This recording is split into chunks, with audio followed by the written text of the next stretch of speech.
Bom dia, boa tarde, boa noite, meu povo, minha pova. Santa Luzia em Debate de novo, numa edição especial. Na semana do Dia dos Pais, né? A gente resolveu fazer um encontro bem descontraído e bem soft para poder falar da paternidade, falar o que vem a ser pai nas situações e em circunstâncias diferentes. Talvez a gente consiga resumir a paternidade em pequenas e curtas frases, mas nenhuma delas vai te dar a exata dimensão do que significa isso. Para muitos pais, a diferença está entre estar presente ou estar financeiramente apoiando o filho. E a gente conclui que ser pai não é somente ter dinheiro para sustentar e ser esse sustentáculo dos filhos. Também podemos imaginar que algumas circunstâncias fazem com que pais, homens, estejam ausentes da criação dos filhos. E sobre isso a gente vai falar muito, porque nós temos aqui na mesa hoje uma mãe solo, que criou os filhos dela sem um devido suporte, não totalmente, né? É sobre isso que ela vai falar, da presença paterna junto à criação e ao desenvolvimento dos filhos. Vamos ter também um pai aqui que tem dois aspectos de criação, ele teve a oportunidade de criar filhos em circunstâncias diferentes. E tem um pobre aqui que te fala que teve dois casais de dois relacionamentos. Eu acho que eu posso agregar alguma coisa nessa discussão. Na nossa mesa hoje nós temos, claro, o Moza Grossi, o nosso doutor, que nos orienta para a gente não falar besteira, mas também é pai e vai falar sobre isso. E temos aqui a Patrícia Totti, conhecidíssima na cidade, uma mãe solo, que enfrenta e enfrentou grandes dificuldades na criação dos filhos dela. Então a gente vai falar sobre isso, mas a grande pergunta, aquela que não quer calar, que todos nós procuramos a resposta quando falamos de pais, é: onde a gente falha enquanto pai? Essa é a pergunta que deve ser feita. Bom dia, boa tarde, boa noite. Bom dia. Patrícia Totti, Moza Grossi, uma honra estar com vocês aqui mais uma vez. Muito obrigado pela presença. E a pergunta já vai de cara: onde é que a gente falha como pai? Primeiro você, Patrícia, porque não é pai, é uma pai. Conta pra mim, o que é isso? Rogério, eu não vou romantizar algo que é muito doloroso, né? Que é ser mãe solo. Antigamente falava-se muito sobre ser mãe solteira, mas hoje a gente já sabe que, todos sabem que solteira é um estado civil, né? Não pode qualificar como mãe. Mas não é fácil. A minha trajetória começou muito cedo, eu fui mãe na adolescência, né? Da minha querida Yasmin. E foi ali que eu entendi o significado mesmo de amor. 5 anos depois veio o Gustavo. Então todos dois hoje já são adultos, né? Yasmin já é biomédica, Gustavo é engenheiro. Mas se eu falar para você e falar que foi fácil a trajetória, não foi. Para alcançar tais objetivos, eu não falo só de carreira, eu falo de educação no contexto geral. Eu tinha que trabalhar 3 horários, eu descuidei da minha saúde, né? Foi um fator que hoje eu estou colhendo. A minha maior rede de apoio, sem dúvida, foi minha mãe, né? Era com ela que eles ficavam para que eu pudesse trabalhar e também estudar. E depois enfrentar o grande desafio, uma mãe solo na universidade, né? Porque há anos atrás não era, vamos dizer, normal. Então, onde erramos, né? Sempre foi a pergunta. Onde é que a gente erra? Não tem manual para acertar, não tem um livro que nos ensina como ser pais, como ser mães, como sermos assertivos o tempo inteiro, né? Nós erramos, falhamos sim, como mães, como pais, assim como os nossos pais falharam, nossos avós falharam, nossos bisavós falharam. O que eu tento, pelo menos o que posso falar por mim, eu tentei curar uma geração que veio repleta de preconceitos, que veio repleta de dores. Então, eu acho que eu consegui bater essa meta de ver meus filhos felizes, realizados. Tem a pequena de 10 anos. Tá, essa aí você vai falar depois. Aí eu vou te interromper. Fala pra mim, doutor Moza. Onde é que a gente erra como pai? Rogério, a Patrícia falou muito bem, não existe um manual, não existe uma receita de bolo, né?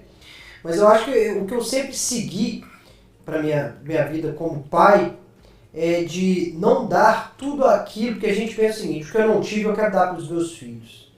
Só que nós temos que entender que nós somos o que nós somos pelo que nós passamos. Exatamente. Né? Eu acho que a gente tem que dar para os nossos filhos tudo aquilo que foi de bom, que os nossos pais nos passaram, e nós não devemos dar tudo aquilo que nos faltou. Até mesmo para os nossos filhos saberem o valor das coisas. Eu não estou falando do bem material em si, não.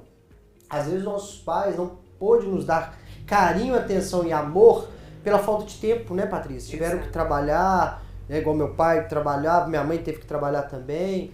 Eu ficava sozinho já com 9 anos de idade, ela deixava a comida pronta, eu esquentava, né? Não estou falando que a gente tem que fazer essas mesmas coisas, mas não dar nada de mão beijada para os nossos filhos para que eles possam ter consciência do valor das coisas e das situações. Então eu penso muito quando eu vou educar, e aí educação a gente vai aprendendo, educando mesmo, coisas que eu fazia com a minha filha, eu procurei não fazer com meu filho porque eu vi que não deu certo. Então, por exemplo, a Duda, ela se cobra muito, a minha filha, que é minha primogênita. Por que ela se cobra muito? Porque eu cobrava dela. Então, minha filha, quando ela sai de uma prova hoje, ela fica preocupada. Ai, pai, eu acho que eu fui mal, eu acho que eu fui... Calma, filha. Você foi bem nos trabalhos? Então vai dar média, relaxa, tá na média. Tá bom, não tá, eu tenho que tirar 10. E aí eu vi que eu errei. Porque eu coloquei Você queria nela... excelência, né? Isso, eu queria perfeição nela. E aí eu vi onde eu errei e a consequência desse erro. Isso ficou nela, né? E ela se cobra muito, sofre muito por antecedência e sem necessidade. Então hoje com o Bernardo, dentro da situação dele, o Bernardo está na média, para mim está excelente. Então eu não cobro essa perfeição nele para exatamente ele não ter que ser perfeito, porque ninguém é perfeito, né? Então a gente vai aprendendo com os nossos erros, principalmente quando a gente tem mais de um filho, né, Patrícia? Que é, opa, ali eu errei, então vou procurar não errar aqui. Mas sabendo que filhos são diferentes também. É sobre isso que eu queria te falar, sabe? Cada filho é um filho. Eu acho que o grande problema, e aí eu posso falar que eu tenho 2 casais. Tem um casal, uma menina e um menino do primeiro casamento, o casamento efetivo, e da minha relação que durou 25 anos praticamente, eu tenho um outro casal de filhos. E assim, pela longevidade do pai que vos fala, a gente tem um histórico muito maior do que esse que vocês estão narrando. Você, por exemplo, você tem a Lívia hoje com 10 anos. Com 10. E a Yasmin com 29. 29. Você tem o Bernard com 6? Com 6 anos. 6 e a Duda dá com 15. 15 anos, né? Agora imagina eu, que tenho uma filha que nasceu em 1982 e um outro que nasceu em 98. Eu passei 3 gerações criando filhos, certo? E assim, eu acho que o erro que eu cometi, e que 99% dos pais cometem, é o fato de deixar passar as oportunidades de estar presente na vida do seu filho. Exatamente. Eu acho que esse foi o meu erro. Porque quando eu separei a primeira vez, a Isabela tinha 8 anos. Uma tentativa de retorno para poder reatar o casamento, o Tiago nasceu. Com a Isabela, eu não tenho e não tive, em momento algum, os problemas que eu tive com o Tiago. E o Tiago hoje é o filho mais afastado que eu tenho. Exatamente porque com ele eu falhei como pai. Ele, enquanto era muito pequenininho, ele não teve a percepção da presença paterna do lado dele. A Isabela tem essa história para contar.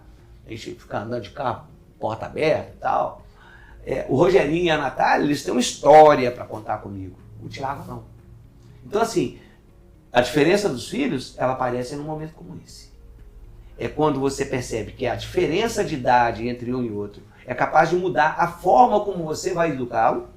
E aí nós estamos falando de educação, mas acima de tudo, a falta da presença paterna, por motivo de trabalho, por afastamento, por separação, por alienação parental, que outro dia você tocou nesse assunto. Sim. Muito propriamente. Entende? Seja qual motivo for, eu acho que a gente falha aí, sabe? Na presença ao lado do filho, na maior necessidade. É isso que me preocupa. E aí, agora nós vamos falar de uns casos específicos aqui. O Moza, Bernardo é uma criança de 6 anos, né? E que tem um histórico diferente. 7 anos. 7, vai fazer 7 ou já fez? Já fez. 7 anos e tal. E ele vem na sua vida num momento muito próprio. Porque você estava num período de pré-formação acadêmica, não é Sim, isso? sim. Me conta um pouco mais sobre isso. A parte que boa parte das mães e pais passam, né, no dia a dia, é essa questão do filho, você tendo que trabalhar, tendo que estudar, né, Patrícia? E aí a gente fica ausente nesse período, muito ausente. E no meu caso foi justamente, eu estava já quase concluindo o curso superior, e aí Daiane ficava mais com ele num momento crucial, num momento muito difícil, né? Porque o início ali, né, do recém-nascido, do acordar à noite, ela era mãe pela primeira vez, né?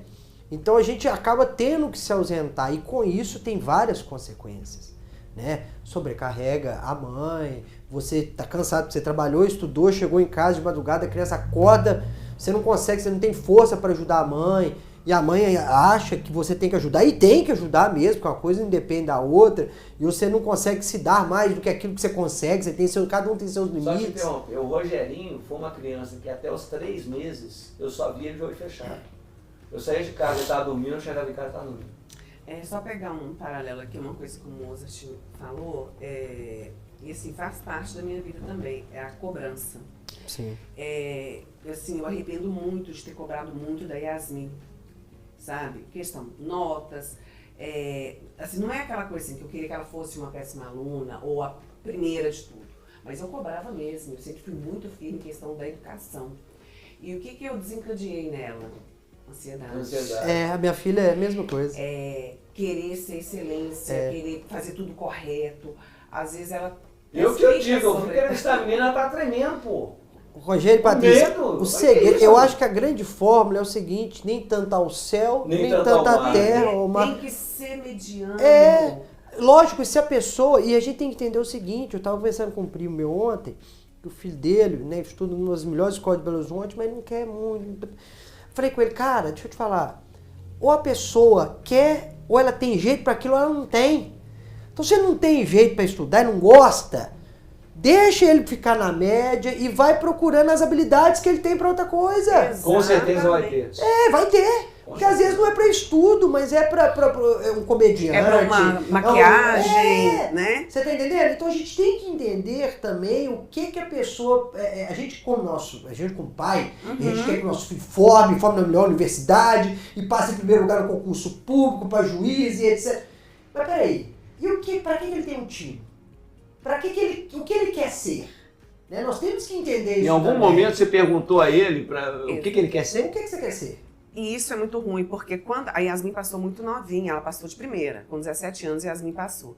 Medicina humana, medicina veterinária, farmácia, biomedicina e tal. Aí na hora que eu falei com ela, Yasmin, qual curso você vai escolher?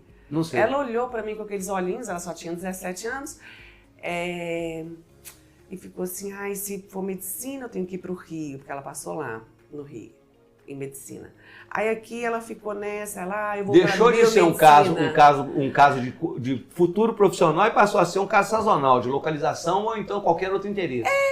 Importante ali para ela foi que ela passou nos cursos que ela tinha idealizado desde a infância. Mas eu mesmo passei por isso, eu passei em 3 universidades, fui escolher a católica porque minha namorada estudava lá. E a gente tem que ter cuidado, no caso da Yasmin, ela escolheu uma coisa que ela realmente queria, mas a gente tem que ter cuidado, Patrícia, de às vezes segurar a asa dos nossos filhos, não é o caso dela, mas poderia ter sido ela não ter optado em ir para o Rio de Janeiro fazer medicina para não te deixar aqui angustiada.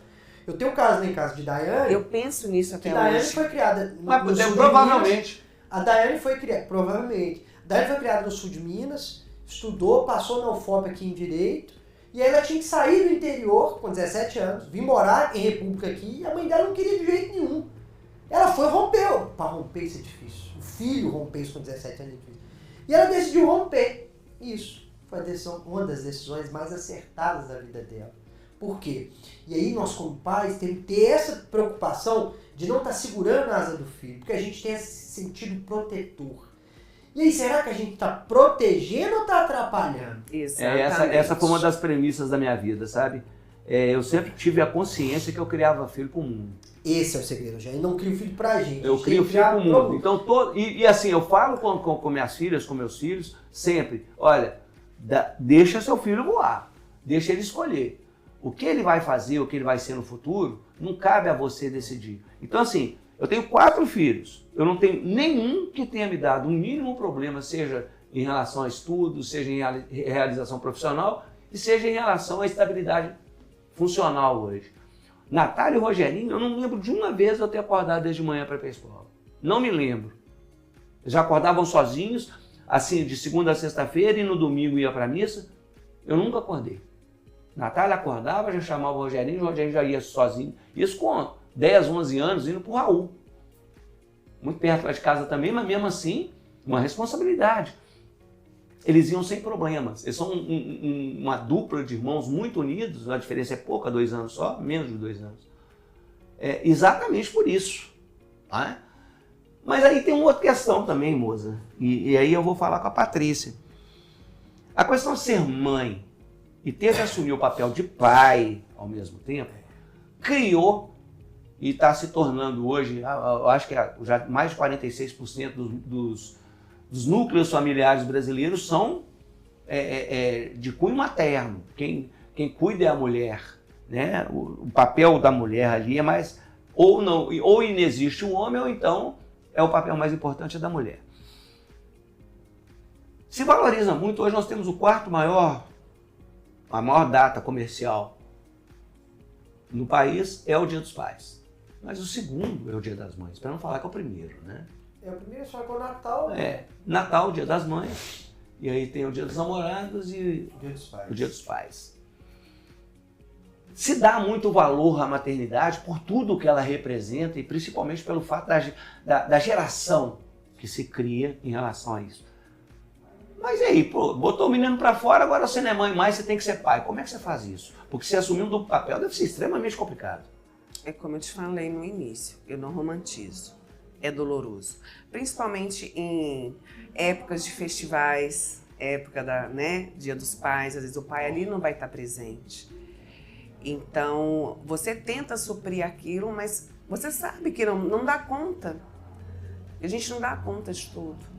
E muitas das vezes, quem vai suprir essa necessidade é o avô, é o tio. No meu caso, como eu tive um baita exemplo em casa de que foi uma mãe muito trabalhadora, uma mãe que eu fui criada em aglomerado, aprendi muita maldade na vida, coisas que talvez eu quis poupar os meus filhos, por isso que eu sempre incentivei, vão estudar, porque tem um outro mundo lá fora aguardando vocês, né? Então, assim, aí só voltando de novo à sua pergunta, ainda bem que você já entende o meu jeito, que eu volto. Mas dói. A gente espera a criança dormir para poder chorar, falar, poxa vida, eu falhei, eu não dei um pai decente pro meu filho. Aí você começa a se culpar por ter feito uma má escolha do seu parceiro? Naquela época, sim. Na verdade, ela se culpa pelo pai não ser pai, não é porque ninguém escolhe, né, Rogério? Eu acho que não, escolhe sim. Peraí, dedo podre existe. Aí não podemos fugir disso, não. Mas o que eu falo é o seguinte... Desculpa, dedo podre é uma forma de a gente falar, né? Meus filhos foram escolhidos, eles não vieram por acaso. Uhum. Mas o que eu falo é o seguinte, não vem estampado, né, Patrícia? Ninguém tem um bom caráter, não tem... E não adianta, Rogério, às vezes você convive com a pessoa 20 anos, ela vai demonstrar quem ela realmente é na situação. Né? No divórcio, na separação. É quando o filho nasce, é quando você fica grávida. É quando o filho tem algum transtorno, tem algum problema. Nós falamos muito sobre isso com a Liliane aqui. Essa é que é a realidade. Mas, tá. Você ouvir, eu estou cansado, tá? Mas, poxa, eu também não canso. Você não tem que compartilhar, né, Patrícia? Eu tô com fome. Eu tô com fome. Mas você ficou com fome hoje, você tá me deixando um mês sem comer. Exatamente. É essa falta de raciocínio. Nós temos um caso aí de um amigo nosso aí que tá tomando a pré-catada por causa de pensão. Eu tava falando, olha, de repente não é nem o cara dar a pensão. Mas se ele vai lá com pão debaixo do braço e senta e toma um lanche com o filho, a mãe pensa 2 vezes para poder fazer alguma coisa com esse cara. Porque eu acho que a presença é tão ou mais importante do que o financeiro. É isso que eu ia falar, Rogério. O pagar, eu como advogado, o que eu fico mais ponto no exercício da minha função é o homem que não paga a pensão alimentícia. Por quê? A Patrícia está aqui, ela vai falar, o mais fácil é pagar. Exato. Pagar é mais confortável, né? É confortável, é mais fácil, é mais barato, tá? Então pagar é muito fácil. Então o cara que não cumpre o mais fácil, que é pagar, você vai me desculpar, a prisão é pouco para esse cara. Porque o difícil é você estar ali no dia a dia. É você ter que preocupar, ter que acordar, ter que chorar, ter que esperar. A Patrícia falou uma coisa importante, que é você espera seu filho dormir para você chorar, porque nós temos nossos limites, né? Todos nós temos. Então isso é difícil. Então o homem que não paga a pensão, que é o mais fácil, isso é o pior de tudo. A presença é o mais importante. Como eu estou te falando, eu acho que a própria mulher, ela se desmancha em ver o filho se relacionando com o pai de uma forma sadia, com amor, com carinho, com preocupação. Ó, filho, hoje não deu para nós ir pro parque não, mas eu tô te levando na pracinha. A mãe olha e fala assim, pô, aí eu mesmo corro atrás aqui, vou continuar mantendo. Eu já vi muitos casos como esse, exatamente pela presença do pai. Às vezes, Rogério, assim, a pensão não é tão significativa, mas a presença, sabe? É ligar para aquele filho, para aquela filha, é perguntar se está indo tudo bem na escola, perguntar, assim, às vezes na transformação, na fase da adolescência, né? O adolescente tem tanta curiosidade, às vezes não vai ter igual o filho homem, né? Eu tenho não vai se abrir para você, né? Não de vai, jeito nenhum. Mas ele teve que se abrir, foi comigo mesmo. Sabe? E eu ter que ensinar coisas para ele, foi assim, às vezes foi até um pouco constrangedor, por ele ser, né, muito cristão e tal, mas era aquela mesma rotina. Eu ensinava, tentava fazer todo o figurino paterno. Aí quando eu olhava ele no quarto ali já dormindo, era a hora que eu me olhava no espelho, eu nem me reconhecia mais. A minha identidade um pouco ficou ali perdida. Poxa, eu sou mãe, mulher.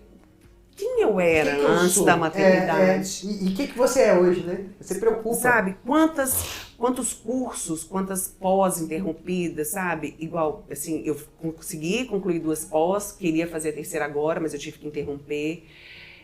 Medicina veterinária, eu passei, eu não pude ir, por quê? Porque eu tive que fazer escolhas, né? Você sabe, da gravidade do caso de autismo da Lívia. Então, se você me perguntasse, você está arrependida? Não.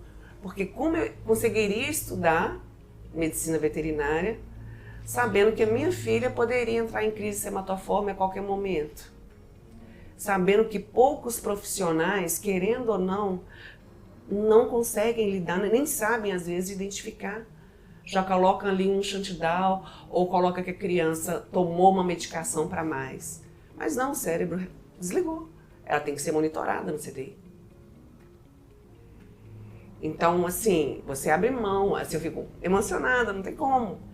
Porque também existe uma pessoa, um ser humano, existe uma mãe. Eu falo em nome de várias mães. Existe carreira, existe sonhos. E você, assim... Até outros relacionamentos que não vinculados ao pai daquela criança. Sim, você vai engavetando. E ainda sendo rotulada. Mãe solteira... Né? Porque as pessoas, só as mais elegantes falam mais solo, porque entendem a diferença do significado. Mas é sempre a mãe solteira, são filhos de relacionamentos diferentes, mas ninguém vê ali, às vezes, o esforço que você fez para criar os seus filhos. E principalmente, é um assunto assim muito... Eu pensei se eu falaria ou não, é a questão do aborto. Esquecendo que naquela época, 20 anos atrás, né, o Mozart, era muito acessível você comprar a pílula. Tinha em todos os lugares, se você quisesse comprar uma pílula, mas não, aquela mulher, eu falo de mim e de mais milhares, optaram em levar a gestação. E mesmo assim tem um julgamento.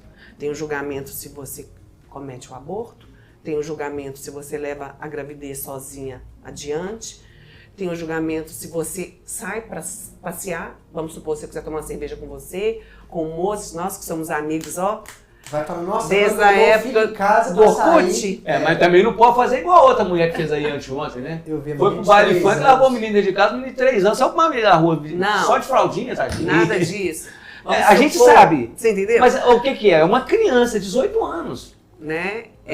Falta de estrutura. Nossa amizade aqui, que já tem mais de 20 anos, né? Cada um ali viu a luta um pouquinho do outro. E eu tô muito feliz de estar aqui, grata pelo convite. Mas vamos supor que eu nos ver sentados ali tomando uma cerveja. Não sei se você toma ainda uma cerveja? Uai, mas é mãe atípica e tá ali sentada tomando cerveja? Pera aí. Vem o preconceito. Para aí. Parei. Já falou de mãe atípica, vamos fazer o seguinte. Nós estamos aqui no 4-3-2. Nós estamos quase... Não, tem um... É 4-3-2-1, porque o Alan tá ali, ó. Então, nós temos 4 tipos de pais. 4 tipos de pais nessa sala. Sim. Então, vamos lá.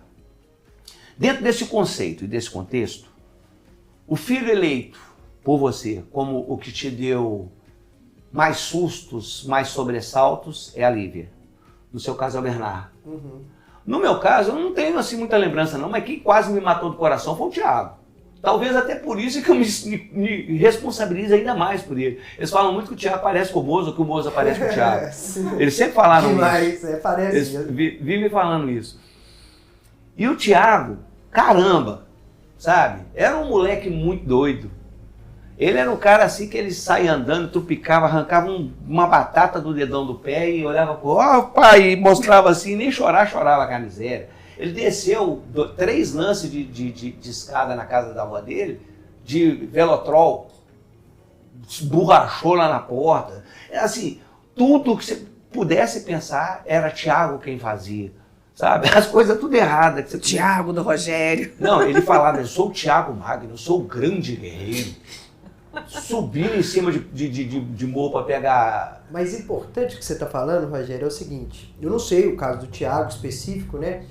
Não, ele é só dislexo mesmo, ele é relaxado. Aí, mas você acabou de falar, é dislexo. É. Mas, por exemplo, é importante nós como os pais hoje nós temos muito acesso às terapias, às É isso que eu queria te perguntar. Como é que você está tratando com o Bernardo e como é que você está tratando com o Lívia? Porque essa experiência eu não tenho. É, mas é Eu importante estou tendo com o avô e aí já não conta. É importante a gente falar porque as pessoas falam assim, né? A nossa geração, dos nossos pais, mas a nossa, os nossos pais principalmente, mas a nossa também, tinha muito estigma e preconceito com terapia. Fala que terapia é coisa de doido. Ah, você vai no psicólogo, você tá doido? Você tá indo no psicólogo, você é doido? Não, gente. Detalhe importante, todos nós precisamos de terapia. Você fala, todos. A diferença é que uns mais, outros menos, porque a mente humana é algo absurdo. E nós somos pais, desde a criança novinha, é importante a gente levar eles às terapias, até mesmo para a gente conseguir fazer um diagnóstico cedo, né, Patrícia? Que, por exemplo, eu estou falando de diagnóstico só do autismo, inúmeros diagnósticos. Às vezes a pessoa tem um TDAH leve, que se for diagnosticado novinho, vai entender, vai ter uma medicação que vai conseguir fazer a criança concentrar melhor. Porque se não tiver o diagnóstico, a criança vai para a aula e não consegue prestar atenção. Mas não depende dela. A nossa geração cresceu apanhando. O professor colocando atrás de porta, porque a gente não conseguia ficar quieto. Eu acho que o Rogério passou por muito isso. Não, fui expulsão de 4 escolas. Mas por quê? Não tinha diagnóstico, gente. Então nós, como os pais, desde novinho, leve a criança pra gente saber, né, uma situação peculiar. Às vezes, eu fui aprender com o Bernardo, o transtorno opositor, que ele não aceita ser contrariado. E aí a gente, como pai, fala, o menino retruca, você põe de castigo, dá um tapinha, etc. Né? Mas nós vamos, com o diagnóstico, você aprende a lidar com as situações. Então acho que isso é muito importante, todo mundo procurar desde novinho os terapeutas, para saber se a criança ela precisa de alguma ajuda ou não, se ela tem uma peculiaridade ou não. Para quê? Para ela ter uma qualidade de vida. Exatamente. Lívia prematura extrema, nasceu com 27 semanas, 900 gramas, 3 meses na UTI, entubada, passou por vários processos de sobrevivência. Então o diagnóstico foi tardio por causa da prematuridade. Mas a experiência escolar que eu já tinha, eu havia observado sinais de autismo nela. Mas às vezes a gente como mãe ali não quer muito aceitar, porque a gente sabe que, igual de novo, você vou falar ainda essa estava na palavra. cultura de que autismo é doença, né? Não, Vemos e porque, convenhamos. não, Rogério. Ou você não aceitava que sua filha tivesse algum problema? Pelo Da contrário, dificuldade que ela enfrentaria se ela de fato tivesse. eu não romantizo, porque a gente que está inserida dentro de um ambiente escolar, em outros ambientes, querendo ou não, a gente sabe muito bem, não são todos os pais que permitem até mesmo o contato com a brincadeira, tá? Amizades, convites de aniversários que às vezes não chegam, tá? Então, assim, eu não queria que minha filha passasse por isso. Minha filha passou por 4 neuros diferentes, né? 4 médicos diferentes, para mim realmente aceitar ali o diagnóstico. Preconceito, não. Eu não queria que ela sofresse. Porque também eu acho uma palhaçada romantizar o autismo, colocar o cordão, não é autista. Não, por trás do autismo tem muitas coisas a serem estudadas e a serem investigadas. Pula essa etapa. Tá, Já discutimos isso tanto aqui que essa mesa chegou até a suar. Beleza. Então a minha dificuldade com a Lívia foi essa. E a Lívia é extremamente dependente de mim. Sabe? É o amor da minha vida. Tá, e o amor da sua vida, como é que tá ela? Porque o pai dela eu conheço. O Lincoln eu conheço. Pois o cara é. genial. E aí? Herdou altas habilidades. Você entrega a guitarra na mão da menina, é só colocar um abafador. Ela sabe o que ela tá tocando. A Lívia fez o solo da Metallica. Em breve ela vai subir no palco aí com o pai dela. Só que ela tem que estar no tempo, um abafadorzinho dela. A Lívia, ela fez o exame, ela desenha? A Lívia, ela tem um QI de pontuação de 135, Muito bem alto, acima. muito acima. Então Quase me foi pega. aí que nós descobrimos a TAG, né, que é o transtorno de ansiedade generalizado. Por quê? Porque o cérebro pedia mais. O cérebro queria mais. Então a Lívia, ela faz autorretrato, ela desenha. Ela desenha. E Porque agora o pai dela, você sabe, os 2 livros que eu publiquei, as 2 capas foram feitas pelo Lincoln. Sim, ela herdou, né, que vem do meu sogro, né, porque não existe sogro, né? É isso, mesmo, doutor? no direito não existe isso, não. Que eu amo de paixão até hoje, só não amo o filho dele, tá? Deixa isso bem claro. Mentira, o Lincoln é gente boa. Morto Então, amarrado, assim, mas é bom. Já herdou isso, ela tem esse talento. E a Lívia agora está escrevendo um livro. Que legal. Me veja através dos meus olhos. O título já me emocionou em si, você não quer que eu entre em detalhe, não vou entrar. Mas é um jeito de fuga que ela escolheu, tá? Segundo as próprias Eu terapeutas vou fazer o dela. Santa Luzinha Debate Kids e ela vai estar na mesa. Boa. E foi um jeito dela transformar uma agenda, já que ela verbalizava muito pouco, em escrita. Então a Lívia, ela tem um hiperfoco, leitura. A Lívia agora está lendo um diário de Anne Frank. Então, assim... Não é leitura pra ela, convenhamos, né? Convenhamos, mas ela leu ali, ela, mamãe, eu quero, e o que ela não entende, ela pesquisa o significado da palavra. Então, assim, se você quiser me doar livros, tá? Porque a Lívia tá destrinchando livros em 4 dias, e faz inferência, e faz resumo. Ô, gente, nós tivemos que interromper aqui um pedacinho, porque para dar um respiro, porque o Alan tá com algumas dúvidas, ele tem escutado a gente conversando aqui, ele é pai, pô, né? E aí eu vou ter de ser obrigada, mesmo ele não querendo estar em cena, eu vou ser obrigada a fazer uma pergunta para ele, moço. Aqui, e seu menino? Conta para mim como é que é a história, como é que é o papo. Porque o seu menino também, ele tem alguma historinha para contar, não tem não? Não, o meu menino, os meus filhos, a minha história com os meus filhos é um pouquinho assim, vem dos meus pais. Meus pais tiveram muitas dificuldades, né? São 6 irmãos, na época que faziam muitos filhos, né? Hoje, né? Ter 2 Tá já tá diminuindo. bom, ter 1 é ótimo.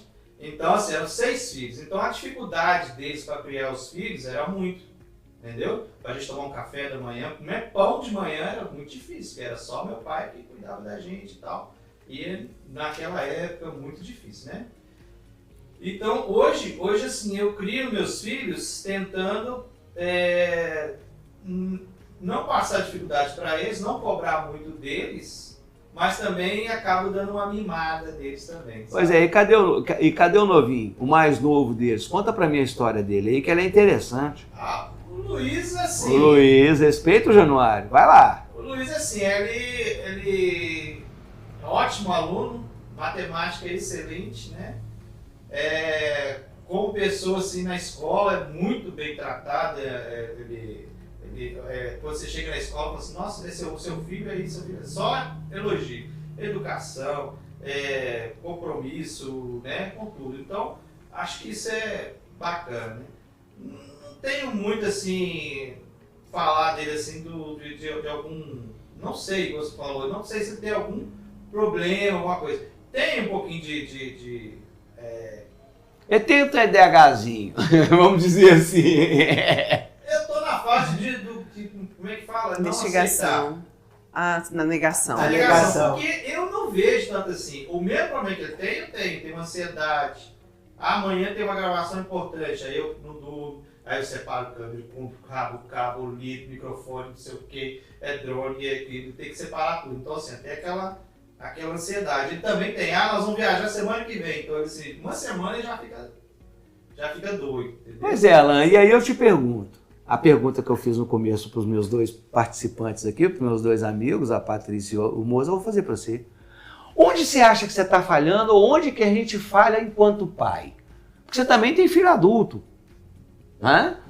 E acima de tudo, além de ter filho adulto, você tem uma criança, ele está com o quê? 10? Tá com 11 anos, né? Vai para 12 e tal, já está entrando numa pré-adolescência.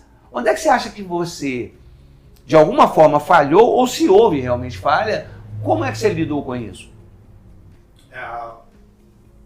Assim, falhar, eu acho que ainda não, porque eu sou muito exigente com eles, não ao extremo, mas assim, eu cobro muito deles educação, tento me espelhar para eles, entendeu? Eles me seguirem. Então, o que eu não faço, o que eu não quero que eles façam, eu não faço. Eu tento olhar isso, porque pelo que eu passei na minha infância e tal, com tias, avós, né, que são 6. Aí os 6, quando o pai separou, metade foi para cada mãe, metade foi para cada outra mãe, entendeu? Separou 6 irmãos, foram separados, né? E depois teve outras coisas que minha mãe arrumou um namorado e foi aqueles casos de agressão, aquela coisa toda. E justamente os outros que estavam com ela sofreram também e nós do outro lado, né?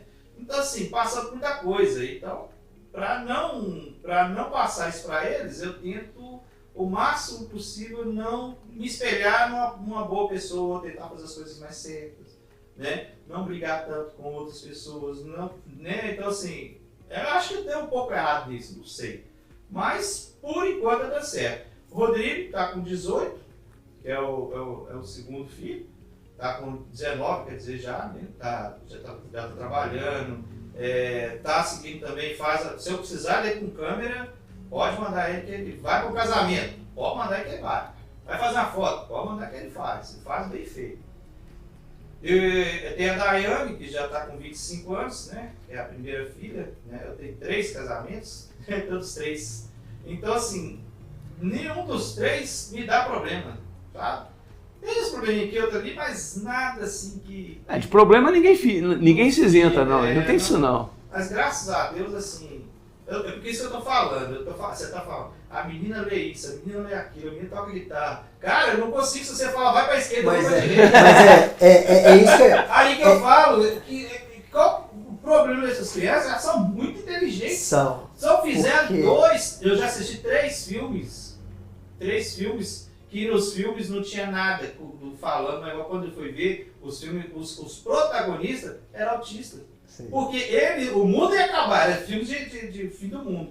O mundo ia acabar, mas eles queriam levar quem? As crianças autistas. Porque elas têm o hiperfoco, elas têm a sabedoria, elas têm o coração puro, diferente da humanidade que está toda desgastada. Gente, então, o problema é superativo, eles são muito inteligentes, eu acho isso bonito. É uma pureza tão... Assim, é uma dificuldade que vocês passam, Sim. né? Mas eu acho... Porque é o seguinte, o autista, Alan, ele tem, a grande maioria tem um QI muito acima da média, acho que tem a ver com essa questão do hiperfoco que eles têm, só que eles são diferentes em outras situações, né? Que cada um tem sua peculiaridade do grau, né, de cada um deles. Mas, por exemplo, Einstein era autista, né? Então, assim, as pessoas mais brilhantes que a humanidade já teve eram autistas. E assim, e essa questão sua que você falou do seu menino e seu que você tem ansiedade, você vê que seu menino também tem, e aí tá a questão do diagnóstico, tá vendo? Não, eu acho que tá ali, a gente vai entrar no mérito aqui, que eu acho que não coisa. Como eu conheço o Alan e conheço o Luiz, eu acho que é um problema já de transferência. É isso que eu tô falando. Na um verdade, caso de transferência, sabe? O autismo também ele é inteligentíssimo, menino. hereditário. O autismo é hereditário. Inteligentíssimo, não tenha dúvida disso. E aí, se você virar para mim e perguntar se ele é autista, não sei. Ele tem algum transtorno, qualquer que seja, de TOD, TDAH, não importa. Eu, se eu fosse psicólogo e analisando de forma rasteira, para mim ele tem TOD. Porque o Luiz, ele Ele é oponente, ele não gosta muito de ser contestado, não. E o Alan sabe disso. Meu filho, Né? ele tem. Mas não adianta você ficar criticando isso, nós Não, vamos nós não estamos criticando. Vamos discutir transtorno, Nós vamos estamos voltar falando aqui. exatamente o diagnóstico. Mas é questão de genética. Eu só fui descobrir o meu autismo através da Lívia. Ao mesmo tempo, ela estava sendo avaliada por uma equipe, eu também Aí estava você olha pra cara dela, e eu você nem fala que é percebia. Eu não percebi que eu estava sendo avaliada. Mas eu havia sido tratada por mais de 20 anos com depressão. Né? Sempre tomando as mesmas medicações e tal. E não surtia efeito. Por quê? E Não era depressão. surtia. Tá vendo? Né? O diagnóstico E é eu, quando importante. pequena, eu era o oposto da Lívia. Eu pulava, era muro de escola. Eu não tinha medo. Porque tem isso também, né? Então, se a gente for falar sobre isso, abrange vamos muita lá. coisa. Vamos voltar no Dia dos Né? Pais aqui? Vamos voltar pro Dia dos Pais aí. Se eu não, gente, desculpa, mas se eu não tomar a base aqui, nós vamos ficar falando 399 O coisas. assunto é amplo. É amplo. Na verdade, a paternidade é ampla. Na verdade, ser pai é muito grande. E quando você decide ser pai, aí fica maior ainda. É essa a minha sensação, é essa o meu sentimento. E mesmo quando não decide, né, Rogério? É. Quando você se torna pai mesmo não querendo, você tem que assumir todas as responsabilidades. Se você opta por ser pai, e aí nesse sentido eu estou falando no sentido amplo mesmo, de ser pai, provedor, apoiador, orientador, educador, a coisa muda. E hoje em dia a gente vê esse afastamento. E essa minha preocupação maior é em dizer que neste momento o crescimento de mães como Patrícia são extremamente preocupantes. Porque todas as vezes que você se confronta com uma mãe que em algum momento enfrenta uma dificuldade com o filho, o pai não está presente. Nós já constatamos isso estatisticamente, né? Então, assim, eu acho que esse debate aqui ele só serve para ampliar, abrir muito mais ainda o leque. A pergunta que eu deixo para você que está nos assistindo. Você está satisfeito com o seu pai? Você está feliz com a sua paternidade, com o fato de você ser pai? Onde é que você está falhando como pai? Essa é a pergunta que eu deixo para vocês. E com essa pergunta, eu encerro mais uma vez esse Santa Luz em Debate, assim com o coração pequenininho, mas quentinho, que vocês não têm ideia. Porque cada dia que passa, eu constato, na presença das pessoas com quem eu convivo, que a vida segue, mas ela tem curso, ela tem rumo e, acima de tudo, ela tem conserto. Tudo na vida é uma questão de esperança, é questão de acreditar e de ter capacidade de gerenciar aquilo. Só mensagem ao papai e mamãe. Qual que é a sua última? Olha para cá e fala para nós. Eu vou dedicar essa mensagem especial para todas as mamães, assim como eu. Vamos fazer o nosso domingo o melhor possível. E seguimos com os nossos sonhos, nossas realidades, por mais que seja mínima a rede de apoio, que essa rede de apoio também seja abraçada por todos nós. E um beijo, pai, te amo! Fala aí, meu amigo Moza. Eu gostaria de parabenizar todos os papais e mães papais. Nós temos muito hoje, né, Patrícia? Essas são guerreiras ao extremo. E você, papai, que às vezes não teve um papai tão bom, que você seja um papai melhor para os seus filhos, que você possa dar aquilo que você não teve, mas não em termos materiais, às vezes carinho, atenção, tempo, né? Para que você possa transmitir para o seu filho que ele é uma criança amada, uma criança respeitada e que ele tem que transmitir isso para as próximas gerações que são os filhos dele. Então fica aqui um feliz Dia dos Pais para todos os papais e mães papais nesse domingo. E agora, Allan Kardec, me fala. Qual a sua última mensagem? Bom, eu quero deixar aqui um feliz Dia dos Pais para todos, né? Um feliz Dia dos Pais para o meu pai, né? Pai, muito obrigado por esses anos, por você estar presente com a gente. Toda a dificuldade que você teve, você nunca abandonou a gente. Ele era igual o Moza falou. Ele separou, mas ele estava sempre lá, dando pensão, dando a cesta básica, estando lá. E hoje ainda está lá, com minha mãe que me ajuda. Está lá hoje para ter ele está lá quebrando piso, mandou reformar a casa, piso, pintou, tudo, está fazendo tudo minha mãe, tá ele que faz. Então assim, obrigado pai, feliz Dia dos Pais para todos e é isso. A minha mensagem vai para cada um dos meus 4 filhos. Não é um feliz Dia dos Pais para mim, não. É um feliz Dia dos Pais e de mães de cada um de vocês. sabe? É um orgulho muito grande você ver um filho seu seguindo seus passos e procurando ser para o filho dele, para o meu neto, aquilo que eu fui para ele. Ou tentei ser, porque eu acho que eu falei mais do que acertei. De toda forma, é com muito carinho que eu desejo a cada um de vocês, sejam mais pais, sejam mais gestores das vidas dos seus filhos e que cada um deles possa progredir e caminhar com as próprias pernas sem depender de tanta orientação, principalmente não precisa nem um pouco mais do que aquilo que você tem para ofertar. Um beijo grande para cada um de vocês. Feliz Dia dos Pais.